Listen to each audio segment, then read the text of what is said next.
नमस्कार दोस्तों, स्वागत है आप सभी का इस YouTube चैनल पर। मैं हूं आपका होस्ट और आपका दोस्त डॉक्टर विनय चौधरी। तो सबसे पहले मैं आपको यह बताना चाहता हूं कि इस चैनल बनाने का मकसद क्या है और यह चैनल मैंने क्यों बनाया। तो आज से 10 साल पहले मैं एक संस्था से जुड़ा जिसे आप सभी शायद जानते ही होंगे, ब्रह्मा कुमारीज, जिसका पूरा नाम प्रजापिता ब्रह्मा कुमारी ईश्वरीय विश्वविद्यालय है। आप सभी शायद इन्हें संस्था या संप्रदाय के नाम से जानते होंगे, लेकिन मेरे लिए तो ये एक कल्ट ही है। अभी आप सबको लग रहा होगा कि ये कल्ट क्या होता है, तो चलिए थोड़ा संक्षेप में समझते हैं कि कल्ट्स क्या होते हैं। कल्ट अर्थात ऐसे संगठन, समूह या संस्था जिनकी अगर गहराई से जांच की जाए तो निम्नलिखित कुछ लक्षण हमें उन संस्था में देखने को मिलेंगे। पहला, ऐसी संस्थाओं और कल्ट द्वारा यह दावा किया जाता है कि उनके विचारधारा और सिद्धांत ही सत्य है।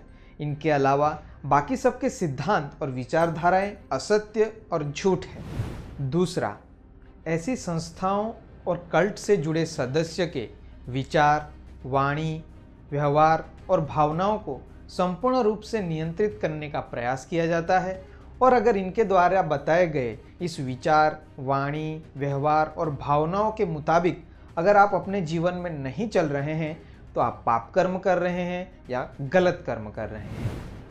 तीसरा, आपके समय और जीवन पर अत्यधिक नियंत्रण करने का प्रयास किया जाता है और उसके लिए वे आपको बता सकते हैं कि आपको क्या खाना है, आपको क्या पहनना है, क्या नहीं पहनना है, क्या नहीं खाना है, कहाँ जाना है, किससे बातें करनी है, कैसे बातें करनी है, वगैरह वगैरह। चौथा, ऐसे कल्ट्स निकट भविष्य में विश्व परिवर्तन, सृष्टि का विनाश या नए युग के प्रारंभ होने का दावा करते हैं और साथ साथ ये भी दावा करते हैं कि जब ये नई दुनिया या नया युग प्रारंभ होगा तो उनमें केवल उनके संस्था के सदस्य ही इस तथाकथित नई दुनिया में आएंगे, दूसरे और कोई लोग नहीं आएंगे। पांचवा, ऐसे कल्ट्स और संस्थाओं का ये भी दावा होता है कि सारे संसार में उनके सदस्य ही सर्वश्रेष्ठ और ऊंचे ते ऊंचे लोग हैं और बाकी सभी उनके मुकाबले नीच लोग हैं। इस प्रकार और भी कई सारे लक्षण एक कल्ट के हो सकते हैं जिसके ऊपर हम कभी विस्तार से चर्चा करेंगे। लेकिन अगर आप ब्रह्मा कुमारी संस्था की गहराई से जांच करेंगे तो आप पाएंगे कि ये सारे लक्षण इस संस्था में हमें देखने को मिलते हैं, जो इसे यानी ब्रह्मा कुमारीज को एक कल्ट बनाता है। तो आज से 10 साल पहले मैं इस ब्रह्मा कुमारीज कल्ट से जुड़ा। शुरू में मुझे बहुत ही अच्छे और सकारात्मक अनुभव हुए, जैसे कि किसी और भी कल्ट में जुड़ने से या उनमें शामिल होने के समय किसी भी व्यक्ति को होते हैं। लेकिन जैसे जैसे मेरा समय इस संस्था में बीतता गया तो मेरे ये अच्छे और सकारात्मक अनुभव कम होते गए और नकारात्मक और बुरे अनुभव बढ़ने लगे। वैसे तो कई सारे कारण हैं जिनके चलते मैंने ये ब्रह्मा कुमारी संस्था छोड़ने का निर्णय लिया, लेकिन मुख्य रूप से मैं इन्हें 3 भागों में विभाजित कर सकता हूँ।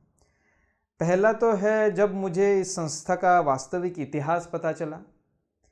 दूसरा, विज्ञान और ब्रह्मा कुमारी संस्था की जो विचारधारा और मान्यताएं हैं उनके बीच जो संघर्ष है, यानी उनकी ऐसी कई सारे मान्यताएं और विचारधारा है जो आधुनिक विज्ञान के मापदंडों पर खरी नहीं उतरती।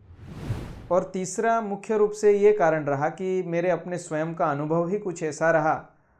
तो ऐसे इन सब कारणों के चलते मैंने आखिरकार यह निर्णय लिया कि मुझे अब इस संस्था को छोड़ना ही पड़ेगा। इस वक्त मेरे लिए यह कहना जितना ही आसान है और आपके लिए सुनने में भले ही कितना आसान लग रहा हो, लेकिन कोई भी व्यक्ति जब किसी ऐसी संस्था से जुड़ा हुआ हो और बहुत ही लंबे समय से जुड़ा हुआ हो और जब वह संस्था को छोड़ता है तो यह एक बहुत बड़ी घटना होती है जिसमें व्यक्ति शारीरिक, मानसिक, आर्थिक और सामाजिक रूप से बहुत सारी कठिनाइयों और परेशानियों का सामना करता है। ऐसी संस्थाओं को छोड़ने के बाद व्यक्ति के लिए आम जिंदगी जीना बहुत ही मुश्किल हो जाता है। मैं भी इन समस्याओं और कठिनाइयों से गुजरा हूँ और अब भी गुजर रहा हूँ। ऐसे वक्त में मैं ऐसे लोगों के साथ संपर्क में आया जो मेरी ही तरह बहुत ही पहले ब्रह्मा कुमारी संस्था में कई वर्ष रहने के बाद ब्रह्मा कुमारी संस्था को छोड़ चुके थे। तो इस तरह मैं ब्रह्मा कुमारीज के पूर्व सदस्यों के संपर्क में आया और उनके अनुभव और उनके सहयोग की मदद से मेरे लिए इन परिस्थितियों से बाहर आना बहुत ही सहज और बहुत आसान हो गया। और फिर मैंने ये भी देखा कि न केवल ब्रह्मा कुमारीज लेकिन ऐसी बहुत सारी संस्थाएं इस दुनिया में हैं जो संस्था नहीं है लेकिन एक कल्ट है और जिनके चलते लोगों का जीवन बहुत ही नकारात्मक रूप से प्रभावित हो रहा है। तो जब मैंने यह सब सुना और जाना तो मुझे एक विचार आया कि क्यों न एक चैनल बनाया जाए जिसमें ब्रह्मा कुमारी जैसी संस्थाओं के चलते जिनका भी जीवन बर्बाद हुआ हो या नकारात्मक रूप से प्रभावित हो रहा हो तो उनके बारे में इस चैनल पर बात की जाए।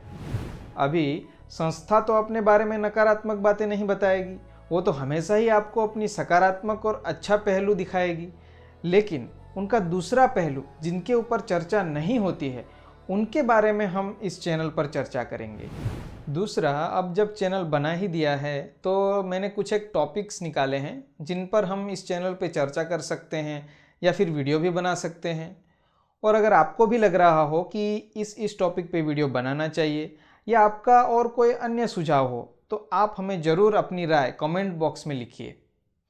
तो जैसे ये कुछ टॉपिक है, जैसे मेरा और मेरे जैसे ब्रह्मा कुमारीज के पूर्व सदस्यों का अनुभव, कल्ट क्या होता है, उसकी पहचान कैसे करें, संस्थाओं द्वारा ब्रेन वॉश और मन नियंत्रण कैसे किया जाता है, ब्रह्मा कुमारीज का वास्तविक इतिहास, इस पर भी वीडियो बना सकते हैं, या फिर कल्ट से बाहर कैसे निकले या दूसरों को निकालने के उपाय क्या क्या हो सकते हैं, फिर साइकेट्रिस्ट और साइकोलॉजिस्ट का इनमें क्या रोल हो सकता है। तो ये कुछ टॉपिक है जिनके ऊपर हम इस चैनल में आने वाले वीडियो में चर्चा कर सकते हैं। सबसे ज़रूरी बात, आप और आपके परिवार में से अगर कोई भी ब्रह्मा कुमारीज जैसी संस्थाओं से जुड़ा हुआ है या उसमें शामिल है और आप चाहते हैं कि आप उनकी मदद करें तो डिस्क्रिप्शन में दिए हुए फ़ोन नंबर और ईमेल पर संपर्क करके आप हमारी राय सलाह ले सकते हैं। तो कैसा लगा दोस्तों ये वीडियो और चैनल? अपनी राय कमेंट बॉक्स में अवश्य लिखें। अगर यह विचार आपको बहुत ही अच्छा लगा हो तो इस वीडियो को ज़्यादा से ज़्यादा लाइक और शेयर करें और इस चैनल को सब्सक्राइब करना ना भूलें ताकि अधिक से अधिक लोग ऐसी संस्थाओं और कल्ट्स के प्रति जागरूक हो सके। धन्यवाद।